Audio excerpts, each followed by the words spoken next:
Boa noite, irmãos. É uma alegria estarmos fazendo esse culto para que você também, nesta noite de domingo, como de costume e como faz bem a sua alma, esteja louvando ao Senhor.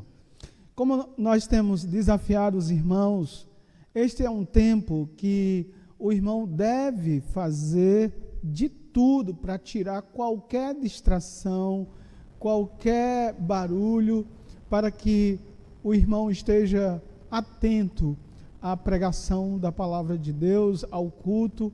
E claro, amados irmãos, esse é um tempo precioso para nós também, porque nós estamos ouvindo a palavra de Deus. E eu quero convidar a você para fazermos algumas reflexões sobre a passagem que fora lida aqui, lá de Isaías capítulo 6.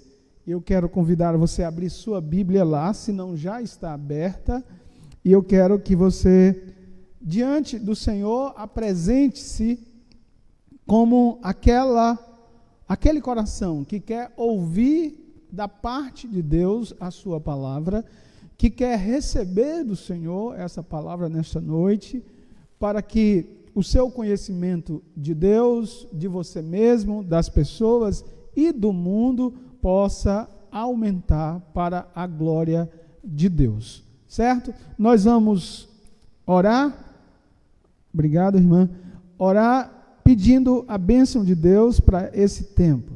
Nós estamos aqui com uma equipe, fazendo esse culto. Nós temos Levi aqui ajudando, Davi, Carlos, Paloma, Isaac e o irmão Josias. Nós estamos juntos aqui fazendo esse culto para louvor e adoração do nosso Deus. Vamos orar, depois nós vamos ler a palavra santa de Deus e, consequentemente, nós vamos explicar um pouco essa passagem. Obrigado, Senhor, pela tua graça. Obrigado pelo dom da vida. Obrigado, Senhor, porque nesta noite nós podemos abrir a tua palavra e lê-la.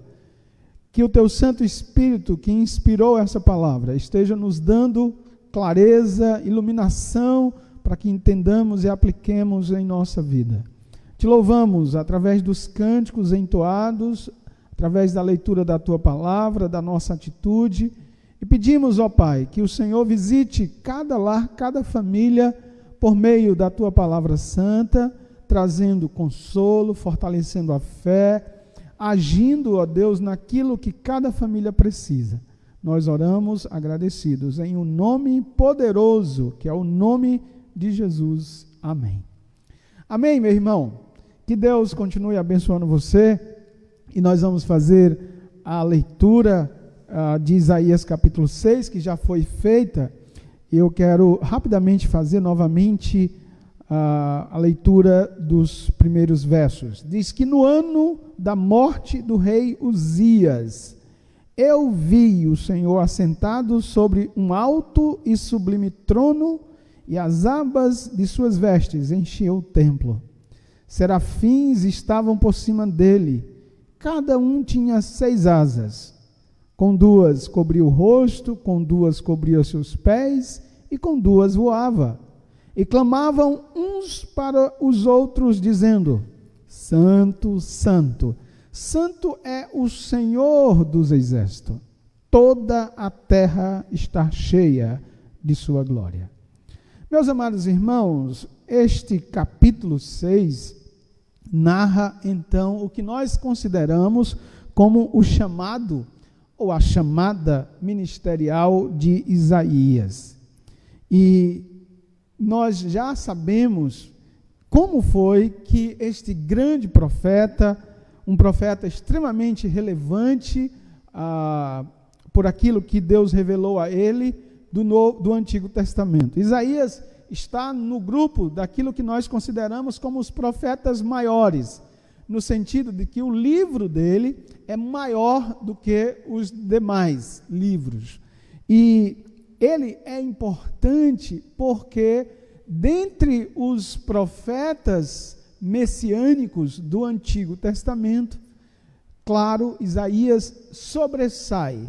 Então, nós estamos tratando aqui, esse capítulo narra o chamado, né, desse homem que Deus o escolheu, o chamou para a obra dele. Como é que aconteceu? O próprio Isaías faz uma breve narrativa desses fatos. E há algumas curiosidades aqui, alguns pontos nesta leitura, nesse trecho, que eu gostaria de chamar a atenção dos irmãos. Um fato interessante dessa narrativa é que, ao falar do seu próprio chamado, Isaías nos ensina lições muito preciosas, que inclusive foram determinantes para ele ouvir a voz de Deus, obedecer à voz de Deus e conhecer melhor a Deus.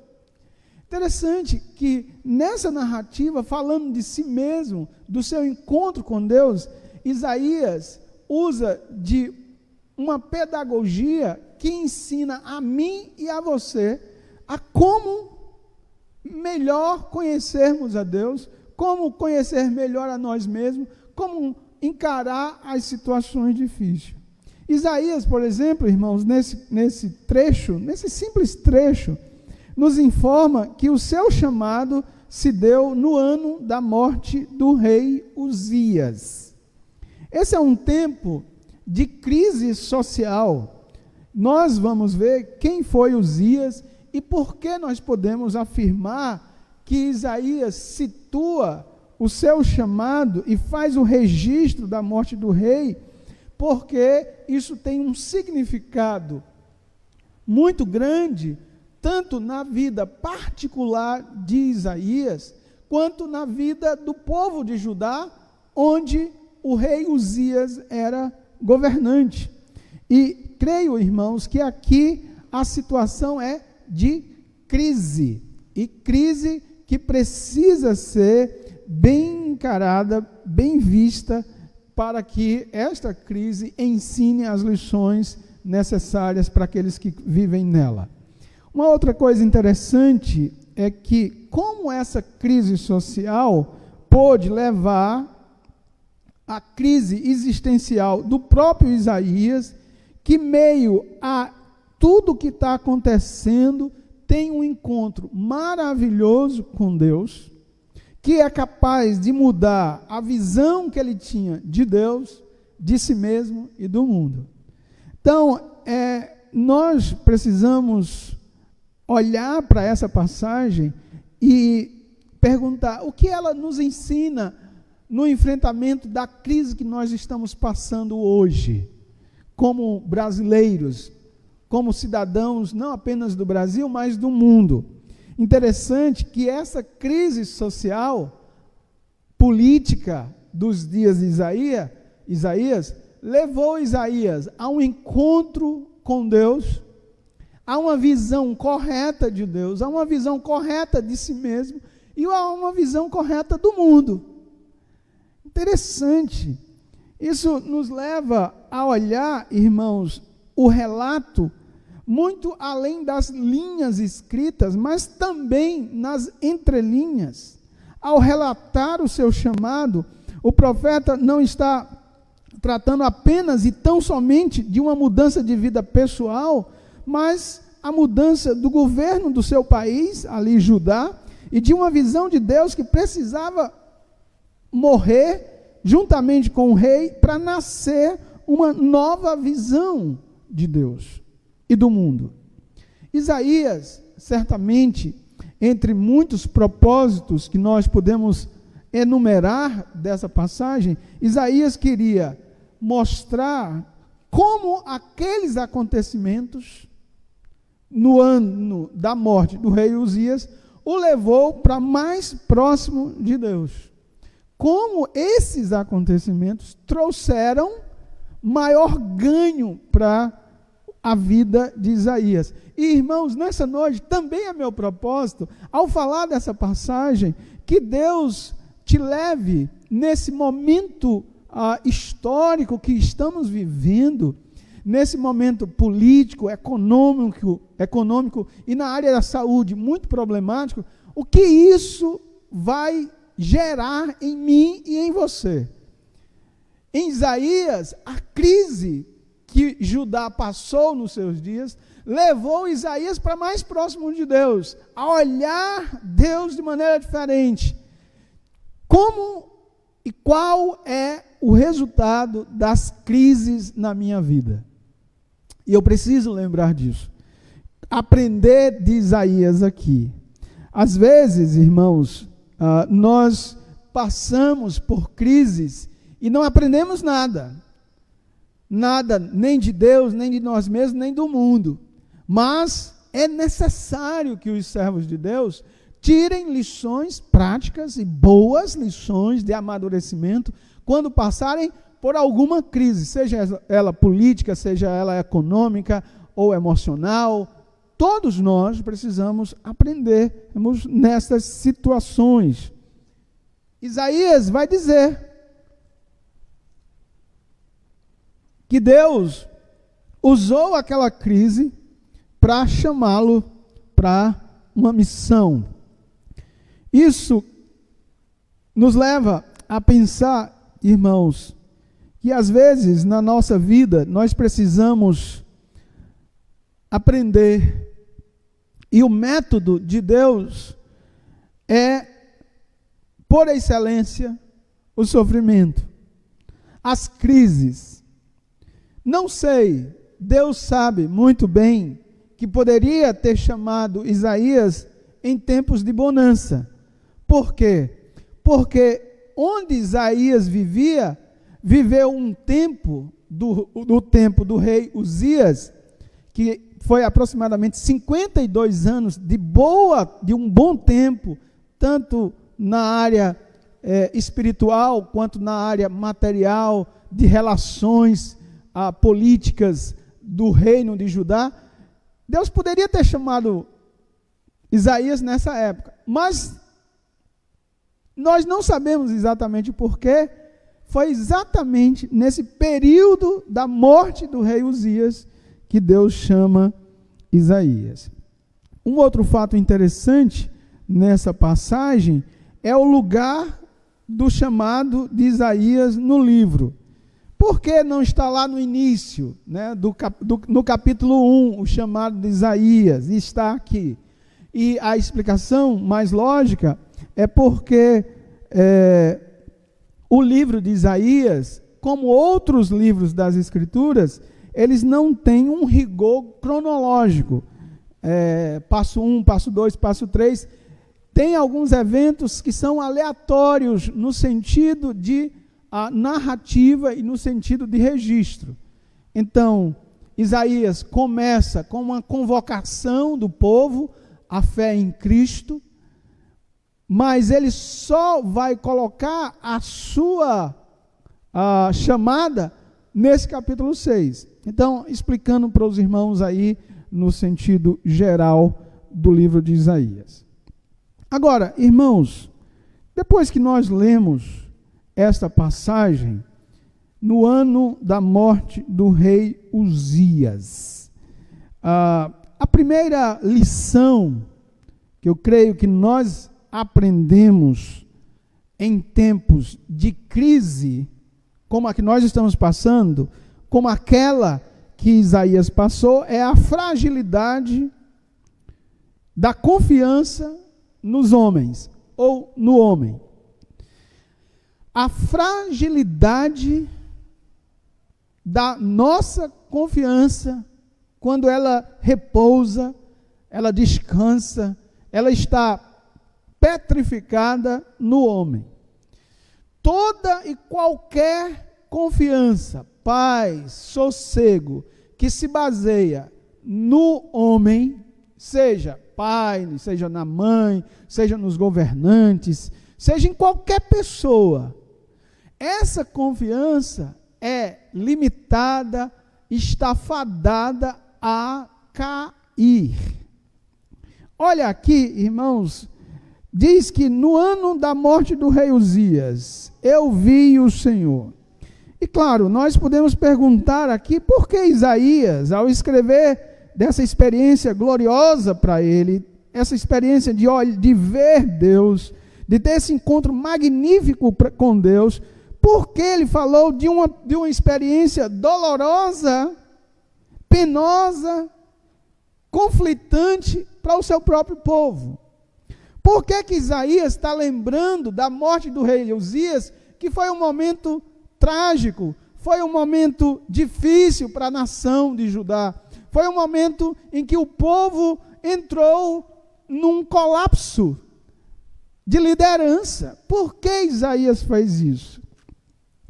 E aqui eu tenho algumas hipóteses, talvez para situar as pessoas dentro do tempo e do espaço histórico. Isaías quer dizer que o que aconteceu com ele não foi nenhuma visão fora da sua experiência também no mundo. E aqui Isaías nos ensina algo, que as nossas experiências com Deus se dão dentro do tempo e do espaço. Não é? Isaías coloca dentro do calendário da história humana a sua própria história, a minha história, a sua história com Deus, não está no outro mundo, está aqui. Acontece no dia a dia, acontece meio a tudo, não é, que se desenrola no nosso cotidiano.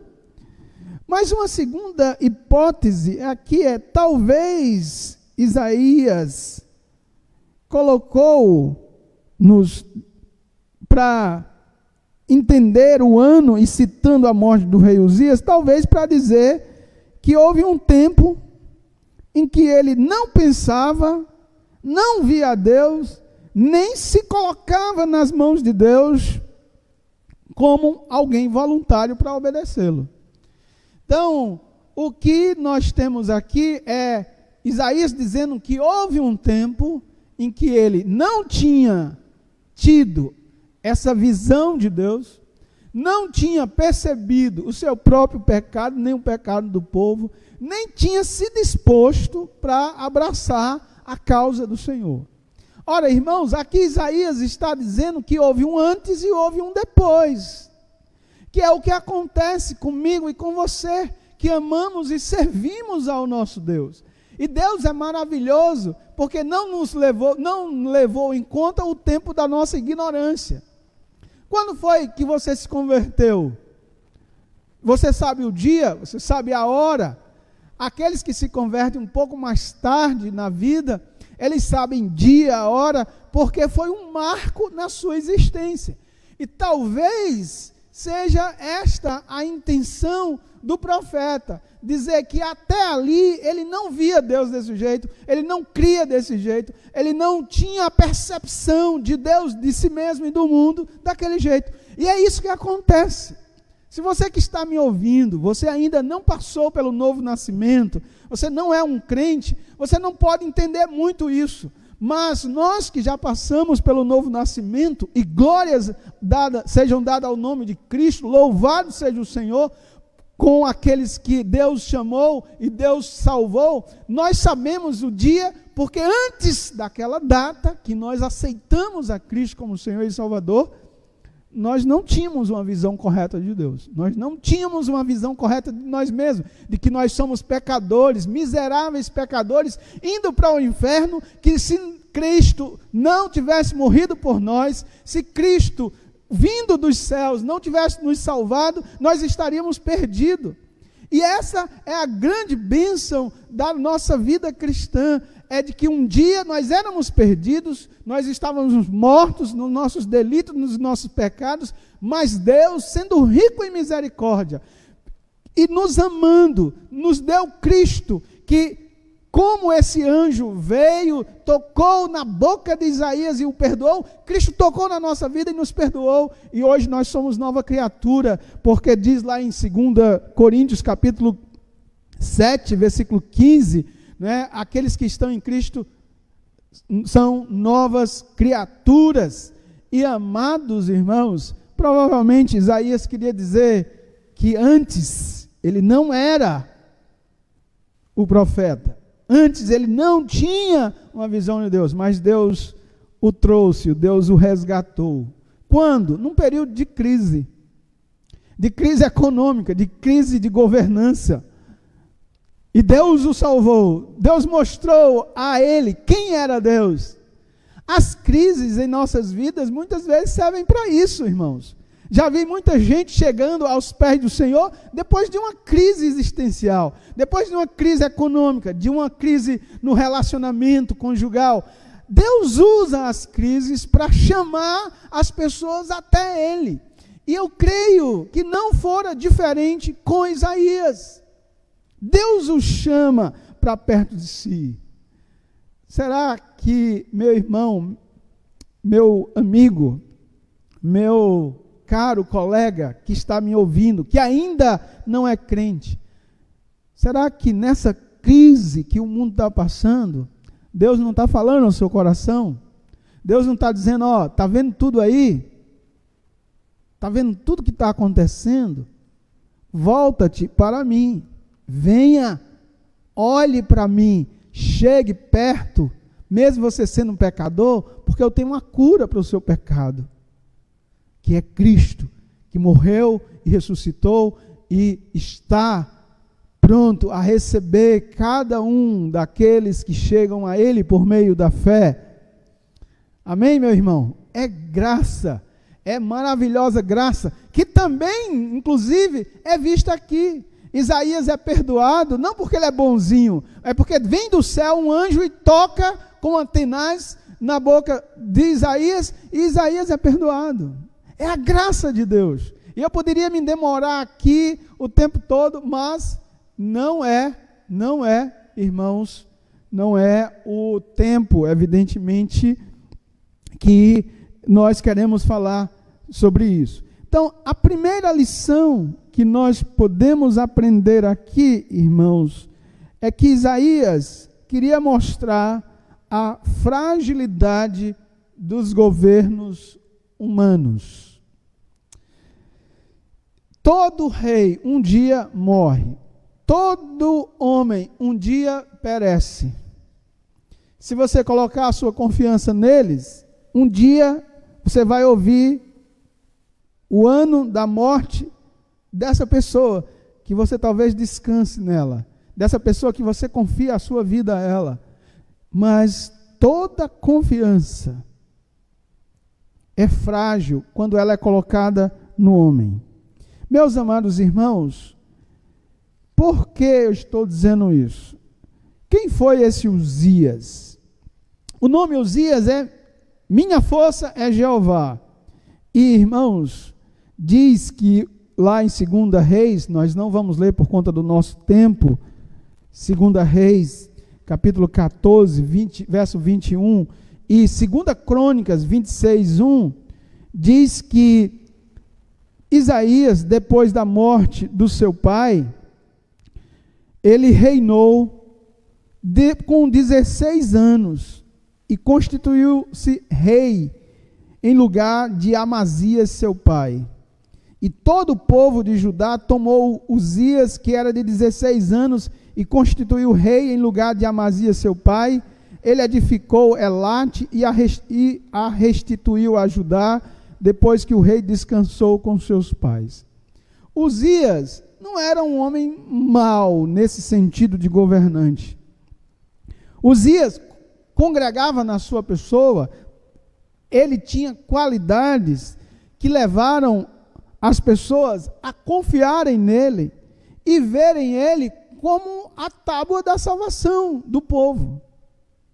A ponto de alguns, inclusive, esquecerem quem era que estava por trás de Uzias.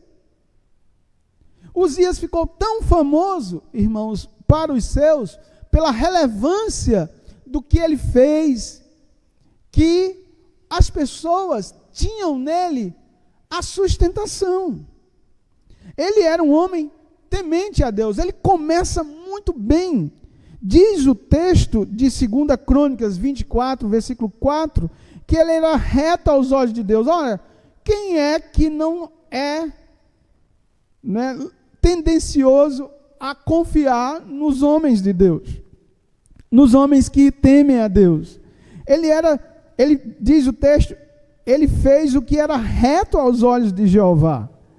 Assim, irmãos, nós temos um homem que é temente a Deus, que se desviava do mal. Ele tinha um conselheiro espiritual, diz no verso 5 do capítulo 26 de 2 Crônicas, diz que propôs-se buscar a Deus nos dias de Zacarias, que era sábio nas visões de Deus. Nos dias em que buscou o Senhor, Deus o fez prosperar. Então nós temos um governante que é temente a Deus. Nós temos um pai que é temente a Deus. Você tem uma mãe que é temente a Deus. Você tem alguém que é temente a Deus. Normalmente essas pessoas atraem para si confiança. Agora, a gente precisa ter cuidado até onde vai essa nossa confiança e descanso nessas pessoas. Por exemplo, Uzias foi um homem que conduziu bem os exércitos. Naquela época, irmãos, ter um bom exército era algo fabuloso para um povo. Ter um bom exército significava segurança, livramento, porque as nações se mutilavam. As nações estavam cada vez mais querendo subjugar as outras. Ter um bom exército era algo tranquilizante. Era algo que você podia dormir, você podia plantar e saber que o inimigo não ia roubar o seu plantio. Você podia criar animais e sabia que os seus vizinhos não vinham roubar, porque você tinha um bom exército cuidando de você. E Uzias conseguiu fazer isso. Lá em 2 Reis 14, 22, 2 Crônicas 6, 26, 2, de 6 a 9, diz que inclusive ele criou novas armas de guerra. Além disso, ele sabia gerenciar a economia do país. Na época dele, a agricultura cresceu formidavelmente. Ele abriu cisternas, poços por todo o reino e deu vida à plantação, e muitos colheram muitos frutos. Ora, irmãos, mas esse homem é mortal, é limitado, como todos os homens. Talvez, de tanto ouvir, irmãos, da sua importância para o seu país, para o seu povo, as coisas começaram a mudar no coração de Uzias. E ele achou que estava acima da lei de Deus, estava acima de Deus e que poderia chegar na presença de Deus de qualquer jeito. E o que é que Uzias faz? Ele entra no templo e quer oferecer sacrifício a Deus, o que não era responsabilidade dele, e sim dos sacerdotes. Interessante. Nesse ponto, Uzias começa a ultrapassar os limites de suas ações. O sucesso de suas conquistas foi sua própria derrota. Diz o provérbio: formiga, quando quer se perder, cria asa. E foi isso que aconteceu com Uzias. Ele era um sucesso, mas o sucesso subiu a cabeça dele. Ele se achou o cara. E o que ele fez?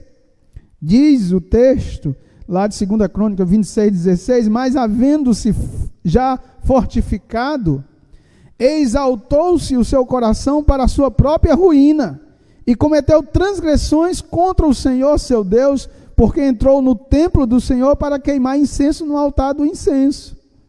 Que nota triste.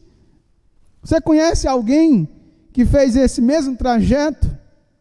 Você pode lembrar de alguém que era humilde, que era alguém que temia ao Senhor, que andava aos pés do Senhor, mas cresceu, se desenvolveu, começou a ganhar dinheiro, fama, esqueceu de Deus, deixou Deus para lá. Há um risco, irmãos, quando nossa visão de Deus está incorreta, de ultrapassarmos os limites do Senhor. Uzias esqueceu de que ele era rei e não Deus. Ele esqueceu que o seu reinado tinha limites. Tão prejudicial, meu irmão, quanto não crer em Deus é ter uma ideia errada de Deus. porque uma ideia errada de Deus nos levará a desconsiderar os princípios e as normas de Deus. Foi o que Uzias fez. Uzias buscou a Deus no início da vida, porque via que não podia governar sozinho, mas depois perdeu seu interesse, achou que poderia agora não depender mais de Deus. Agora ele tinha uma nação rica, próspera, o povo dependente dele, ele indo de bem a melhor, mas ele sabia que não deveria pôr os pés naquele lugar, nem dizer como deveria ser feito. Irmãos, sempre Deus fez questão de separar o Estado da igreja. Sempre Deus quis fazer isso. Quando o governante quer agir no lugar de Deus, ele erra. Nós estamos vivendo no mundo, no nosso país, algumas coisas complexas.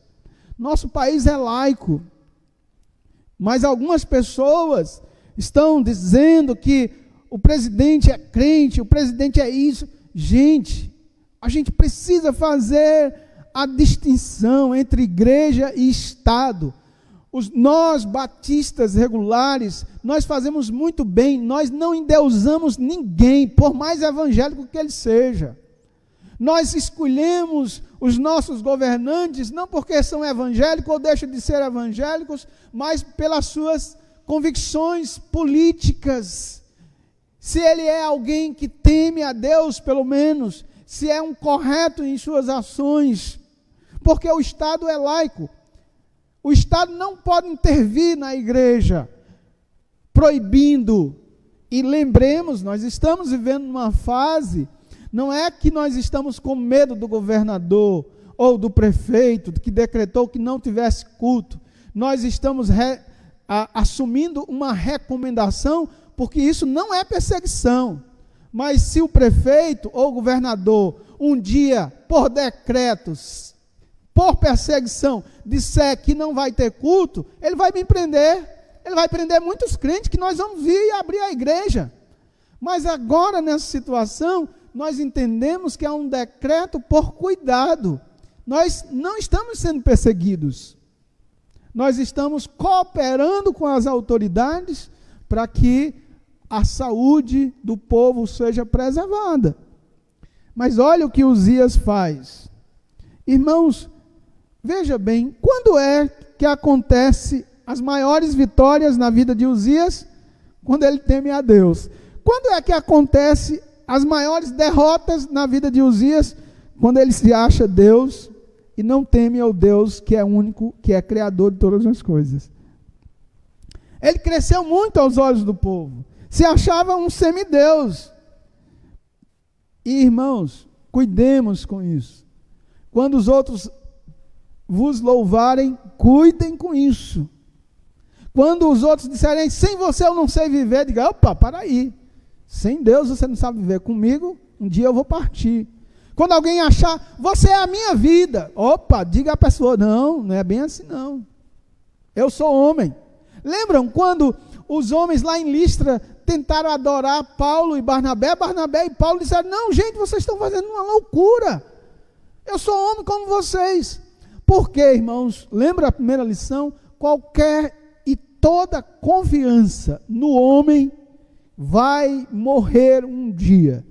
Se a sua segurança, se a sua confiança repousa em algum homem, um dia ela vai morrer junto com esse homem. Porque a nossa confiança deve estar em Deus. Na morte, no ano da morte do rei Uzias, essa morte também é a morte da esperança para o povo. E agora, sem rei, o que será de nós? Como será desse povo? E tem algo pedagógico aqui, irmãos, na morte de Uzias, para nos ensinar-nos lições preciosas, que a crise que nós estamos passando também está nos ensinando, que toda e qualquer confiança no homem é ilusória, está fadada a acabar, porque os homens morrem. Agora, sem Uzias, agora como será do povo? O que será de nós? Você pode imaginar essa crise que o Brasil está vivendo. Você pode imaginar que o mundo está passando e dizer, e agora? O que será de nós? Essa crise geral era forte no coração daquele povo, como também no de Isaías. Mas, irmãos, ela é o meio que Deus usa para chamar Isaías e o povo a um arrependimento, a um lugar correto. É ali que Deus vai falar com Isaías. É meio a todo esse clima que Deus vai trazer Isaías ao templo, lugar de adoração a Deus. E é ali que ele tem um encontro especial com Deus. Se a nossa confiança está em governo, ela não resistirá muito tempo. Ela está fadada a morrer com os governantes. Não podemos descansar na confiança em homens. Nossa confiança deve estar em Deus. Algumas pessoas viviam tão bem na época de Uzias que achavam que nem precisavam de Deus. O culto estava misturado inclusive com a idolatria. E Deus faz uma mudança, tira o rei. E é nesse clima de transferência, de referência, de segurança, que Isaías entra no templo. O que aquele clima gerou em Isaías? O que essa situação atual está gerando em mim e em você? 3 coisas que aquela crise gerou em Isaías. Primeiro, que nós já vimos, que qualquer confiança no homem é fadada a derrota. Uzias morre de lepra. Já pensou? Um rei poderosíssimo, agora está enclausurado, não pode nem ver mais nem a família, não pode ver mais ninguém. O que o coronavírus ensinou é que para parar o mundo, Deus não precisa de muita coisa, só um vírusinho, né? Para colocar as pessoas no lugar que Deus quer, Deus não precisa de terremotos, só um vírus, pronto. Deus é maravilhoso, né, irmãos? Ele é o Senhor, é Ele a quem nós tememos. Só precisou um vírus para as pessoas começarem a dar valor mais umas às outras. Só precisou um vírus para Deus ensinar que o dinheiro do mundo inteiro, a nação mais rica do mundo, precisa ser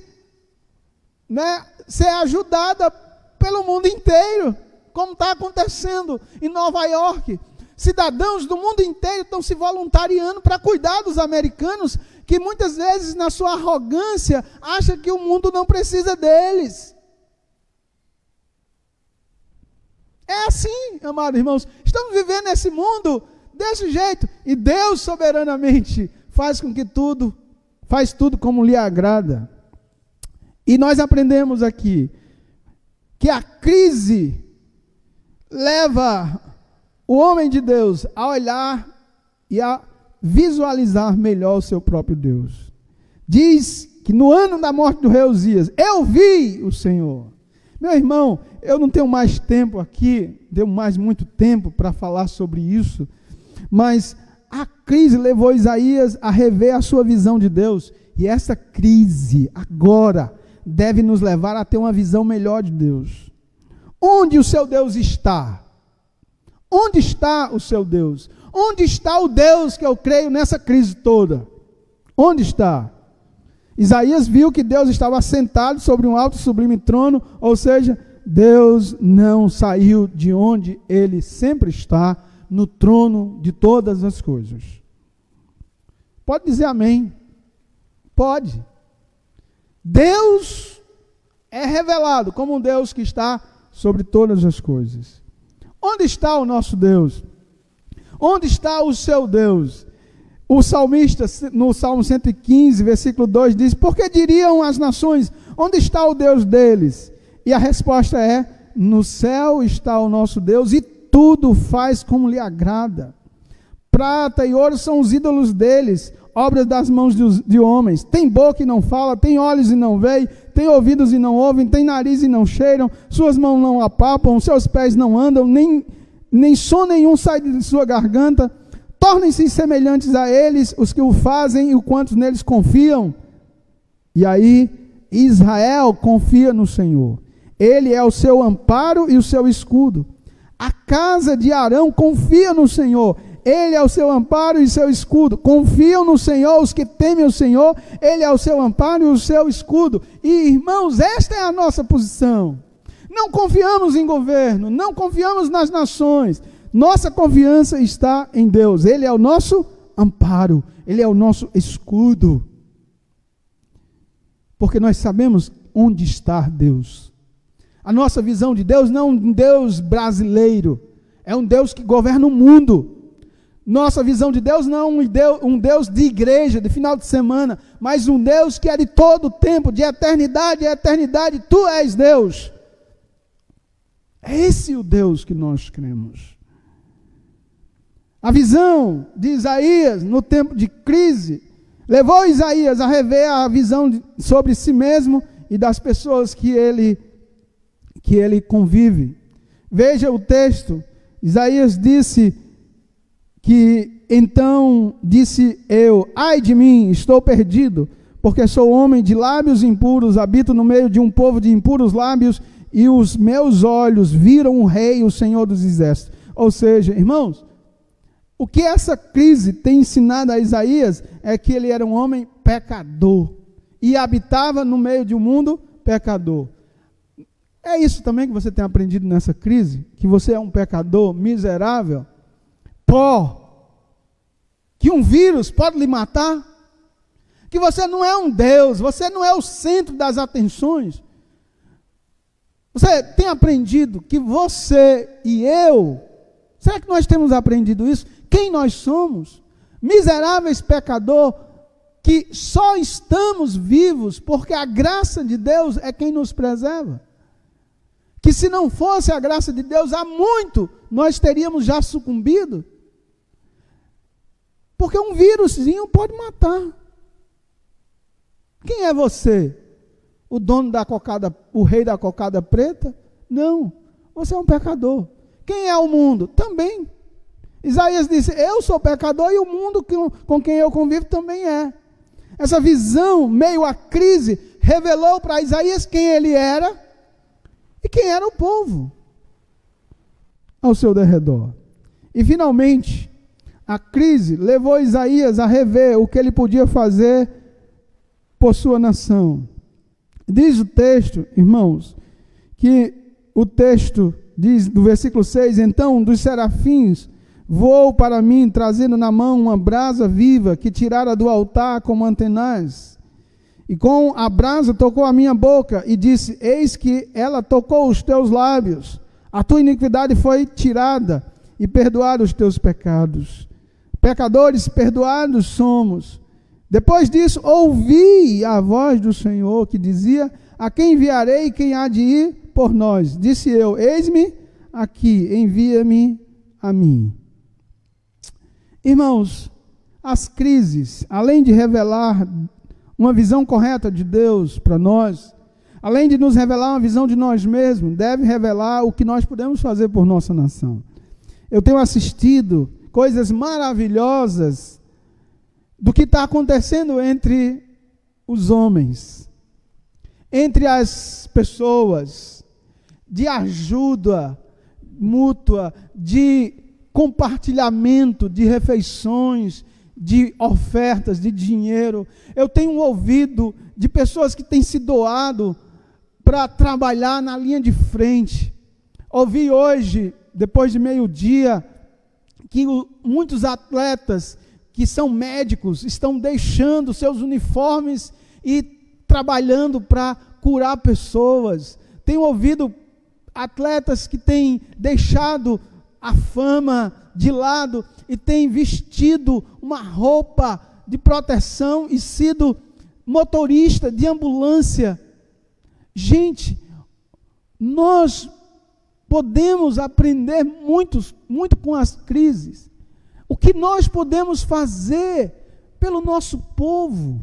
Isaías foi a boca de Deus para a nação, pregando às pessoas o arrependimento, pregando que o Messias estava por vir, aquele que iria nascer de uma virgem iria salvar o mundo. Nós também, irmãos, depois dessa crise, ter chegado à nossa vida, nós precisamos também melhorar isso. No que você e eu podemos servir a nossa nação? No que você e eu podemos servir aos nossos vizinhos? Às vezes, irmãos, estamos tão focados em nós mesmos que precisa vir uma crise para nos arrancar de nós mesmos e nos colocar à disposição de outros.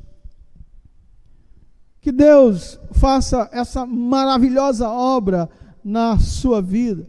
Que você possa dizer, daqui a alguns anos, pela graça de Deus, não com méritos próprios, que no ano do Covid-19, eu conheci melhor o Senhor, eu me aproximei mais de Deus, eu tomei decisões para ter uma visão correta de Deus. Que no ano do Covid-19, Deus me deu uma visão de quem eu era, miserável pecador, salvo pela graça dEle, e que habito também no mundo que precisa da mesma graça. Que no ano do Covid-19, Deus, por sua graça, me fez útil na vida de pessoas, que eu preguei, que eu falei de Cristo, que eu dei uma oferta, que eu dei um mantimento, que eu ajudei a levar para algum lugar, e eu fui útil. Que no meu relato de vida, assim como de Isaías, esta crise tenha causado mudanças significativas na nossa vida para a glória de Deus. Baixa a tua cabeça. E agora nós vamos orar, pedindo que Deus faça a sua obra em nós. Que no meio desta crise nasça uma visão correta de Deus, uma visão correta de nós mesmos e do mundo que nós vivemos, para a glória de Deus. Senhor, obrigado. Muito obrigado, Senhor, por tua palavra tão rica, tão atual, tão penetrante na nossa vida. Senhor, obrigado, meu Deus, porque a tua palavra nos dá luz para viver em todo o tempo, inclusive nas crises que passamos. Ó Deus, ajuda-nos, como crentes, a aprendermos as mesmas lições ou outras melhores e maiores do que Isaías aprendeu. Em nome de Jesus, nós pedimos e oramos. Amém. Nós vamos chamar agora os irmãos que vão cantar, entoar mais um cântico, mais um ou dois, um cântico, e logo após eu retorno para a gente fazer a oração final, certo? Para que nós também possamos encerrar o nosso culto. O irmão Josias vai ter alguma palavra ainda?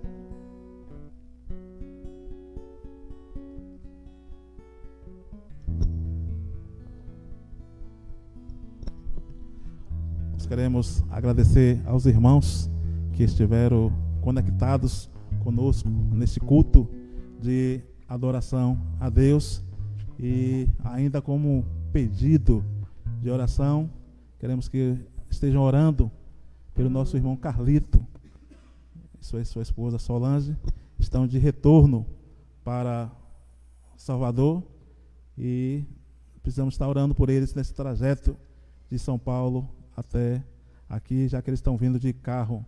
Então está Clóvis, está Sérgio Fraga, Carlito e Solange.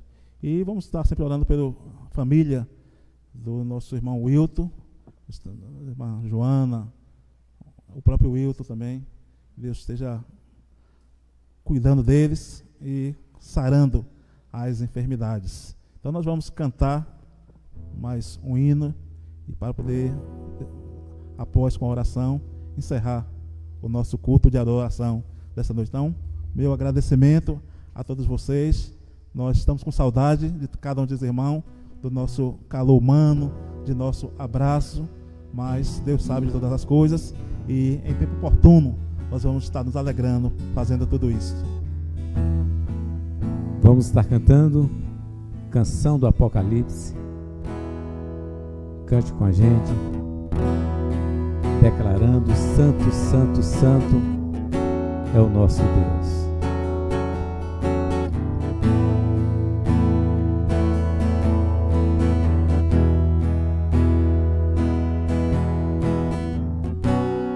Digno é o Cordeiro que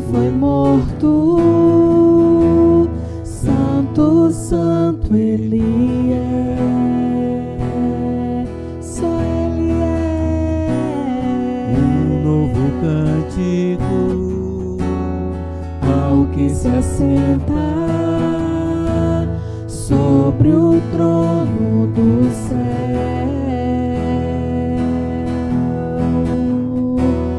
Santo, Santo, Santo, Deus Todo-Poderoso, que era e é e há de vir. Com a criação eu canto louvores ao Rei dos Reis. És tudo para mim e eu te adorarei.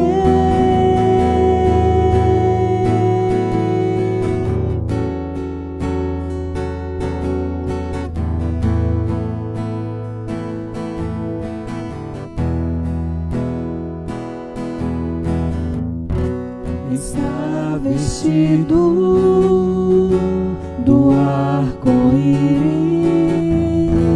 sons de trovão, luzes, relâmpagos, louvores, honra e glória, força e poder para sempre, ao único Rei eternamente.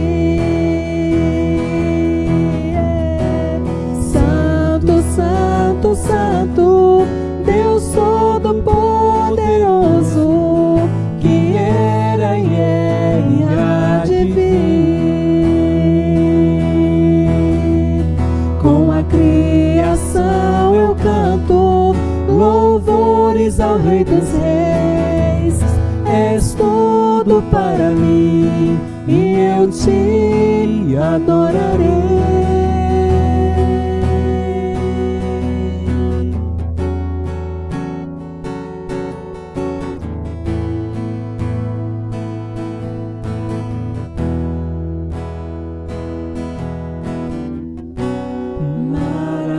Maravilhado, extasiado, eu fico ao ouvir teu nome.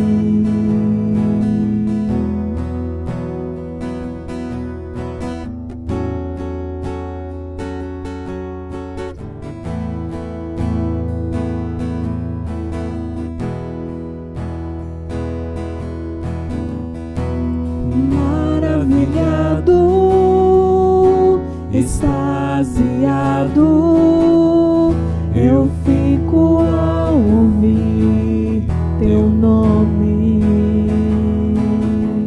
Jesus, seu nome é força, é fôlego de vida, misteriosa água viva.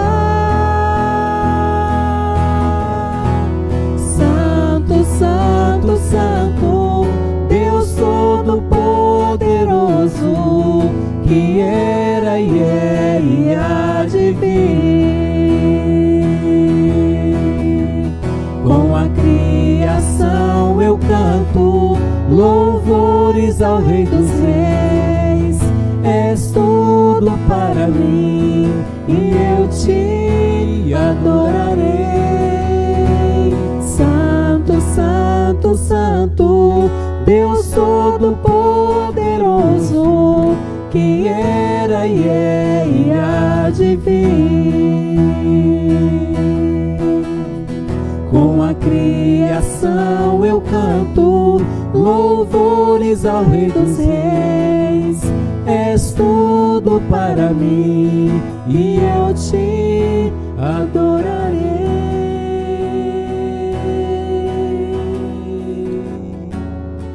Amém, nosso irmão Josias.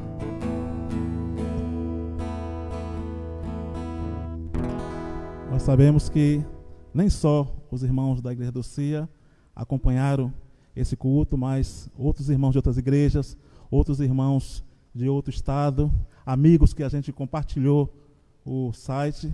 Então, nossa gratidão a todos vocês, que esse conteúdo desse culto seja para que possamos crescer a mensagem, possa ir de encontro a cada coração, para que assim vidas sejam edificadas e almas salvas para o nosso Senhor e Salvador Jesus Cristo. Então nós vamos encerrar com a palavra de oração. Nosso amado Deus, Pai Celestial, mais uma vez, Senhor, estamos suplicando a Ti a Sua misericórdia para cada um de nós, orando, Senhor, por aqueles que estão enfermos. Também queremos incluir o nosso irmão Lucenildo. Sabemos que muitos estão acometidos de zika, de chikungunya, e sabemos que todos estão debaixo do Teu cuidado. Então, abençoa, Senhor, a cada um, sara as feridas e fortalece os Teus céus para eles possam continuar tanto te servindo como a sua vida cotidiana. Te pedimos, Senhor, também pelos irmãos que estão em viagem. Oramos por Clóvis, por Sérgio, Carlito, Solange, Senhor, que os Teus anjos estejam acompanhando a eles nessa viagem de retorno, de vinda para Salvador, e que eles possam chegar em paz.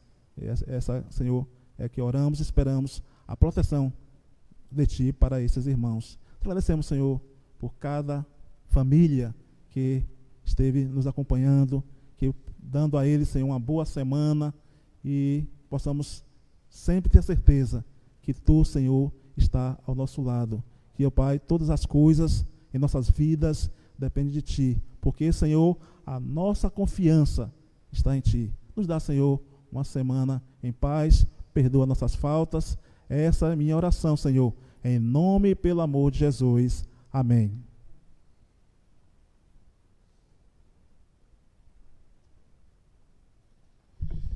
Irmãos, estamos chegando ao finalzinho do nosso culto, né, ao término, e eu queria relembrar aqui aos irmãos, se Deus permitir, Cristo não voltar antes, quarta-feira nós teremos mais um culto ao vivo, aqui online. Então queremos que você divulgue o endereço do Facebook da igreja e esteja atento também, para que nesse tempo nós estejamos sempre crescendo na graça do nosso Senhor e Salvador Jesus Cristo. Obrigado, tenha todos uma semana na bênção e com a graça do nosso Senhor e Salvador Jesus Cristo.